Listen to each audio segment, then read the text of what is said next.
At the age of 16, before finishing school, Carsten founded his first company.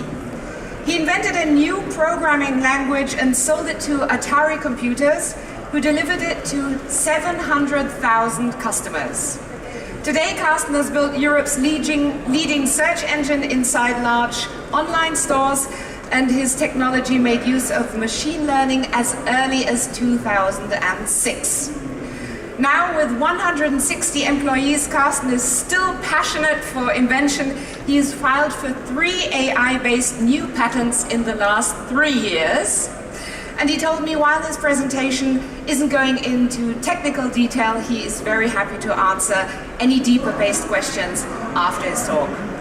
Please welcome Carsten Kraus, the founder and CEO of FactFinder. Thank you, Jennifer.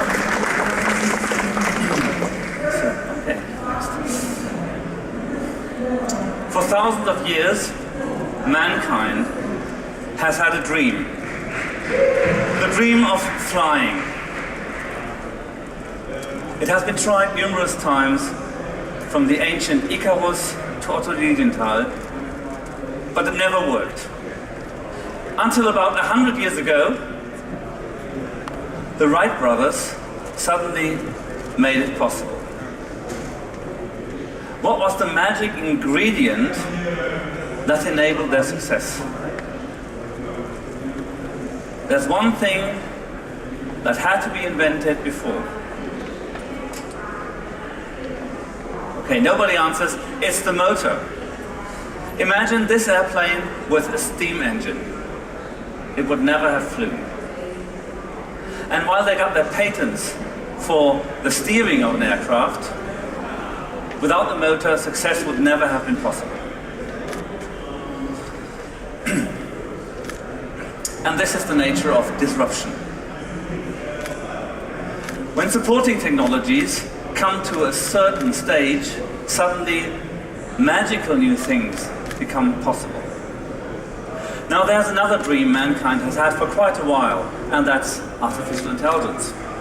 And this is a picture from 1932. Of course it didn't work, but people thought of these things at that time. And artificial intelligence as a wave has come up in the 50s, in the 60s, in the 70s, in the 80s, and the 90s. It never worked in practice.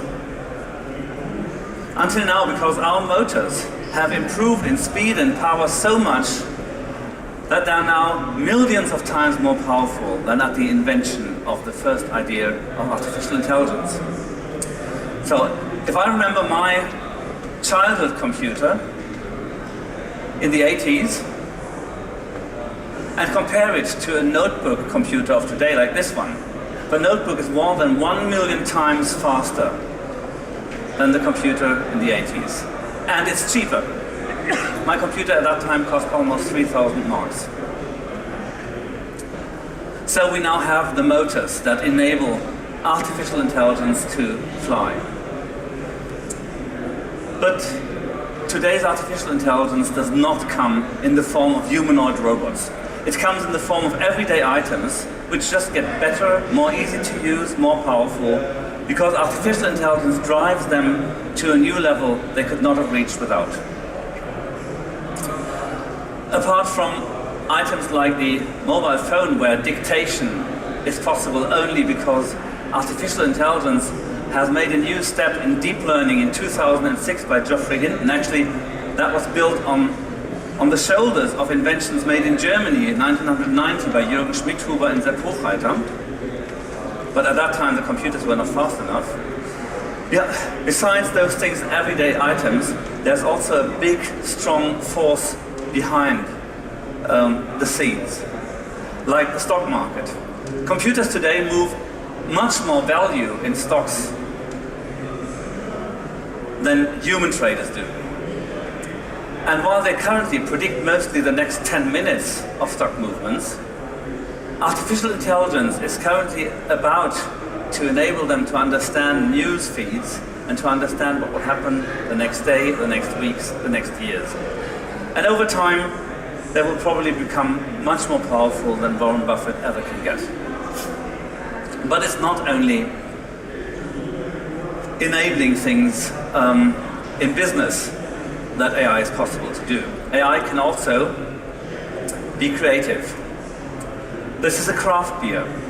A beer sold in small quantities for special connoisseurs. Now the trouble craft beer makers have is that craft beer makers want to invent beers. They don't want to invent names, but they need to because they have so many different beers coming up and again. So what they did here is, instead of using an agency and ask them what name shall we give to our new beer, or just naming it number 15 or number 27, they asked a researcher with neural networks.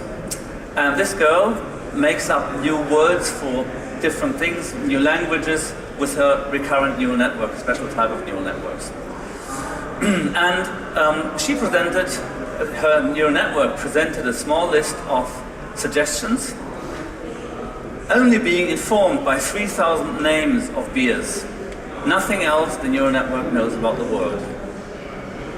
But this one was amongst the names on the list, The Fine Stranger. The company took it and they say it was a good success. The Fine Stranger, a good name for a craft beer. Now, coming from commercial innovation and commercial artistry, commercial inventions, creativity can also be artistic. And also artificial intelligence can have artistic creativity, or what we consider it is. So this is the nice city of Tübingen, not so far from here. And Tübingen has, she comes from Tübingen, and Tübingen has never been painted by Vincent van Gogh. Until now, because researchers of the University of Tübingen have fed their neural network with thousands of pictures of different artists, and then asked it to paint a picture, to repaint a picture in the style of the artist, like Vincent van Gogh here. And what you can see is that this is absolutely the style of Vincent van Gogh. If he would have sat here and painted Tübingen, it would have looked like this. But he didn't. The neural network there did it. And you can see the church is there, the tree on the left-hand side, and the buildings reflect in the water. It's all Tübingen, and it's Tübingen by Vincent van Gogh. Now, how do these things work? I'm not going to hold a technical speech, but just a few words. So, the whole of artificial intelligence is immense. And everything that emulates human intelligent behavior, that makes people believe this could be intelligent behavior, is generally called artificial intelligence. But the closer field of machine learning is only when computers improve themselves by the results they got from previous experiments they made. And that's the interesting part. And a special part of that is this deep learning, the most interesting field at the moment. So the difference between conventional software and machine learning is as follows. Conventional software takes data and takes an algorithm programmed by a human and produces results. Whereas machine learning takes data and results and produces the algorithm on its own without the help of a human. And this algorithm can then be used again for the left-hand side workflow, for the next predictions, for producing the next results. And that's all behind it.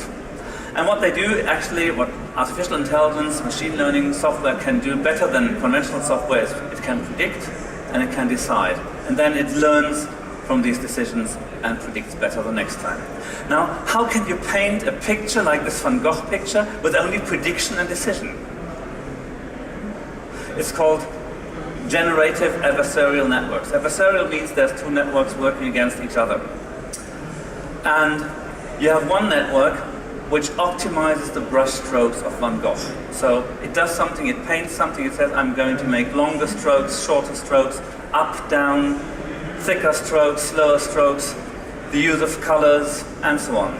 And the other network tries to find out, is the picture I was just presented a picture given by the other network? Or is it an original by Vincent van Gogh?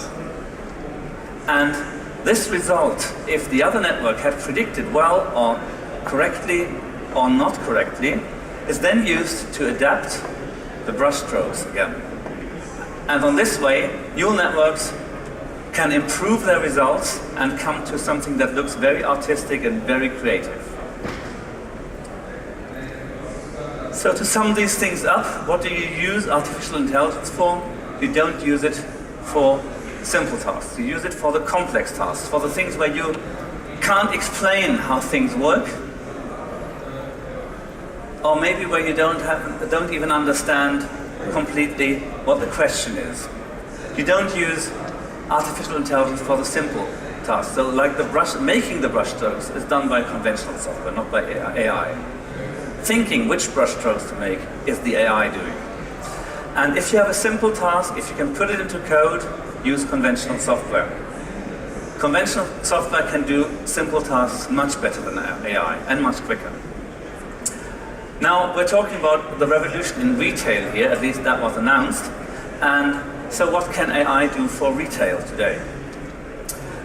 Just a few facts about myself so that you know my background.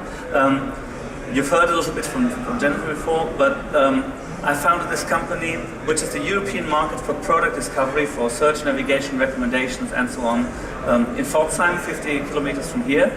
But most important is not that we have 1,600 customers, but that we have 2 billion interactions per month.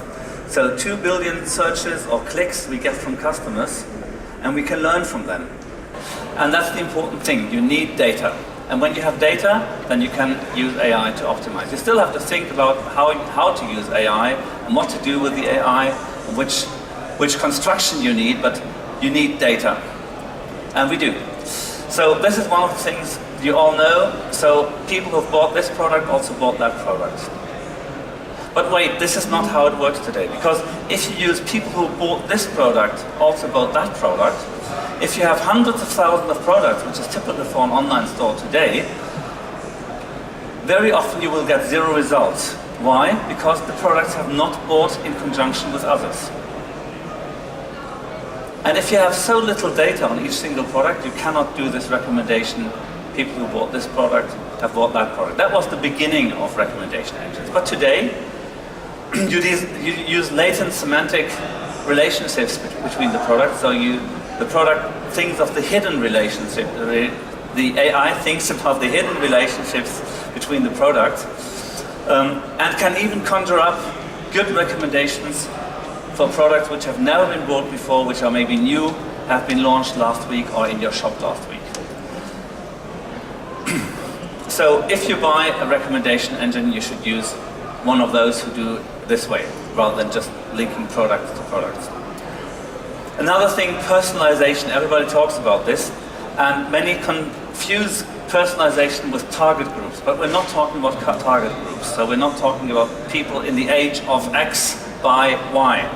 We're talking about every single customer, learning from the previous customer experience. Artificial intelligence can today provide every single customer with a personalized product list, a personalized interaction, and so on, based on his previous clickstream, his previous searches, his previous purchases. So like searching for the same keyword, 2 people could get totally different results. They're all drilling machines, but they have different power, they have different prices, they might be heavier or easier to use. Personalization. Another thing where you might not recognize that AI is happening in the background is just the search itself. You search for milk, but the word milk actually appears in so many products which are not milk. So like the milk chocolate, milk products, or even toothpaste for milk teeth. So what our AI does in the background then for 1,600 online shops is it takes learnings from the user interactions and then changes the order of the products so that those which are most likely to be wanted, to be bought, will appear on top. And that's very important because there are so many products today in online shops. Many of our customers have more than 1 million products. In previous times, when you had 1,000 products, it was easy. When you have 1 million products, it's very difficult to produce the right results on top. And that's what we have to do. And it's a little bit different from what Google does to order 100 billion online websites, which is actually more difficult. But what we do is also very difficult, and Google has tried to enter our space and has not succeeded. They have not produced a good search engine for inside the online stores. Another thing AI can do is AI can optimize price. So your margin largely depends whether you charge slightly more or slightly less for your products. But then if you charge more, maybe your customers don't buy, or your visitors don't turn into customers. Very bad. Now, which is the right price? This depends on the time, on where they came from, and also maybe on the individual customer. And AI could predict the right price. It's not so much advisable to do this in Germany based on the individual customer, because you will get in trouble as soon as this comes out and goes to the press. But it's done in other countries. And it's also done a little bit in Germany. Most of our customers don't do individual pricing. But AI can do it. In your back office again, you can predict how many items of a special SKU should you order for next week, for next month. And it's possible.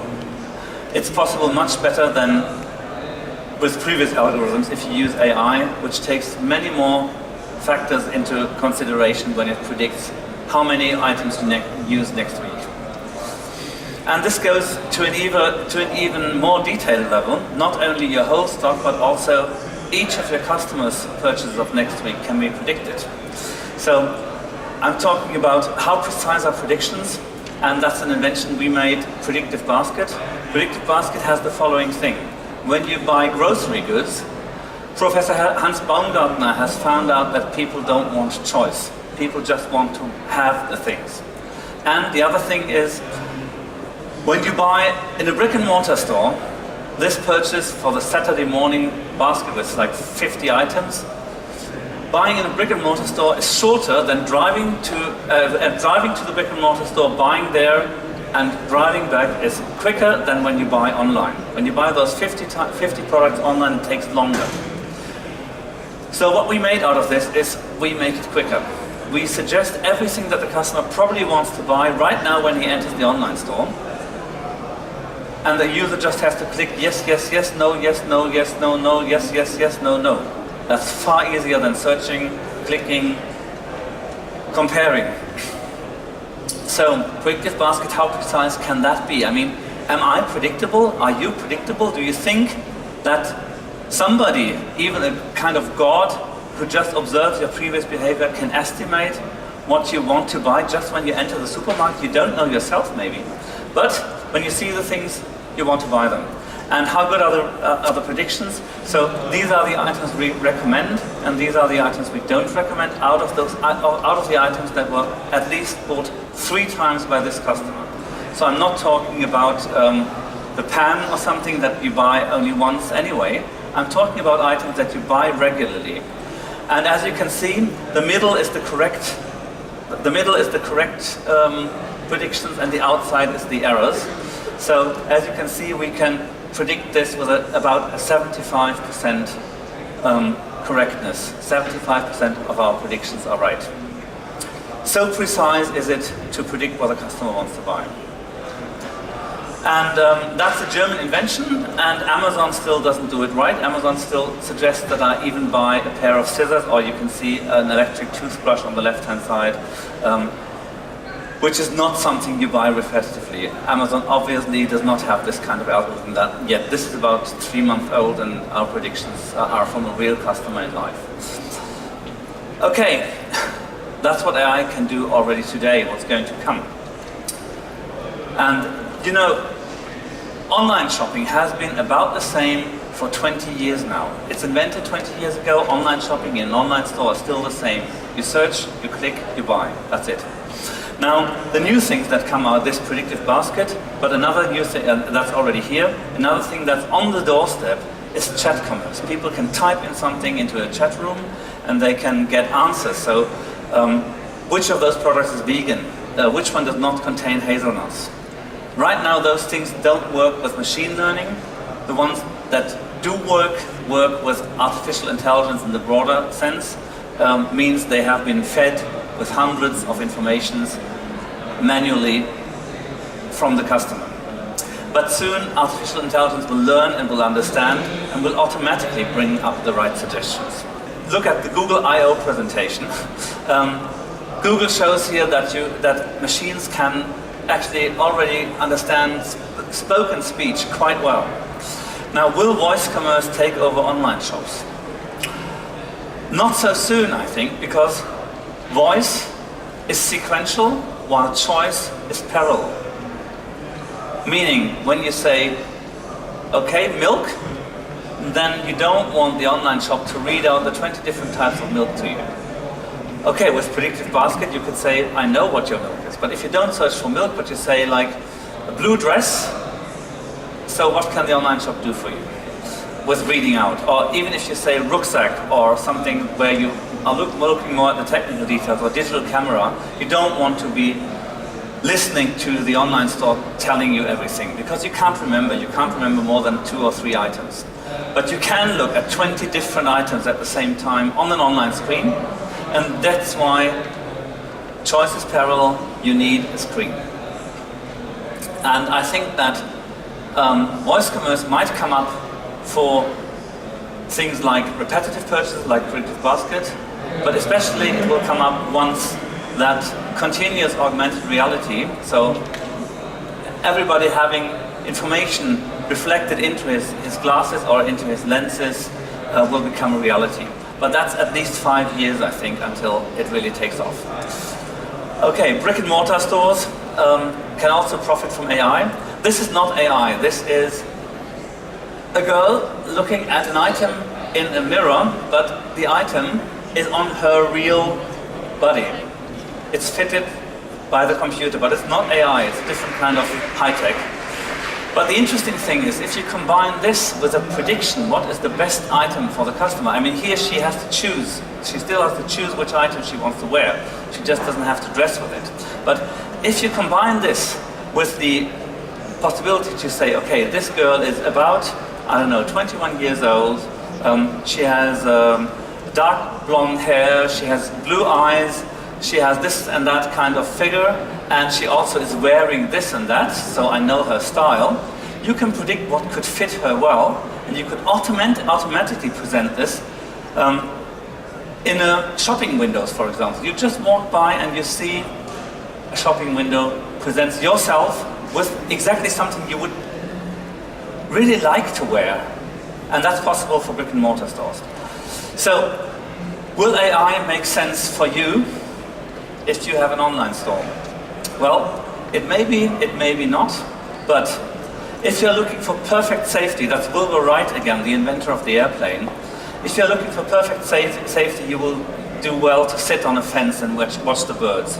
But if you really wish to learn, you must mount a machine and become acquainted with its tricks. And that's what you should do with AI. Adopt it, try it, do things with AI. And once you did it, you will learn and you will find out. Thank you. Thank you so much, Carsten. That was amazing and showed us how our lives could be so much easier.